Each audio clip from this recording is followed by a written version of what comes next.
আর্মিকে উনি অ্যাক্টিভেট করলেন কোথায়? গোপালগঞ্জে। কিন্তু বাকি সব জায়গায় উনি ডিঅ্যাক্টিভেট করে রাখলেন।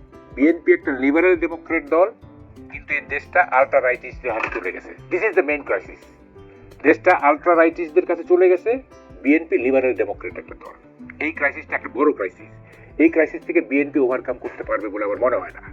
এবং দেখেন তারেক রহমান যে বলতেছে, তারেক রহমান বলতেছে আমার কি দেশে আমার হাতে নেই।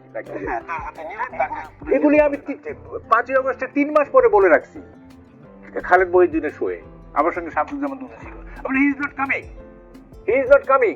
শামসুজ্জামান দুদু আমাকে কন্ট্রাডিক্ট করতেছে, না সে চলে আসবে। আবার না, ইট ইজ এ মাইনাসটি থিওরি, উনি আসবেন না। আমি 3 মাস পরে বলছি এগুলো। হ্যাঁ, কি কারণে আসবেন সেগুলো ব্যাখ্যা করছি আমি।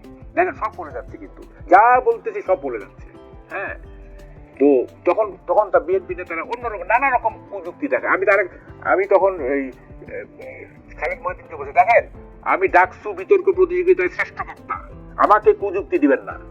হ্যাঁ, 79-এ ডাকসু বিতর্ক প্রতিযোগিতায়। এখন এগুলি এইসব নানা রকম যুক্তি দেয়, নানা অপযুক্তি দেয়। হ্যাঁ, পরে কিন্তু দেখা যায় যে ওগুলি আর হচ্ছে না। হ্যাঁ, আমার কথাই কিন্তু প্রিভেল করে। ফলে বিএনপির জন্য এখন একটা বড় সংকট যে তারা লিবারেল ডেমোক্রেসি আর চর্চা করতে পারবেন না। হ্যাঁ, চর্চা করতে পারবেন না। নানা রকম আঘাত আসবে, নানা রকমই আসবে। এটা কিভাবে বিএনপি মোকাবেলা করবে আমি ঠিক বুঝতে পারতেছি না।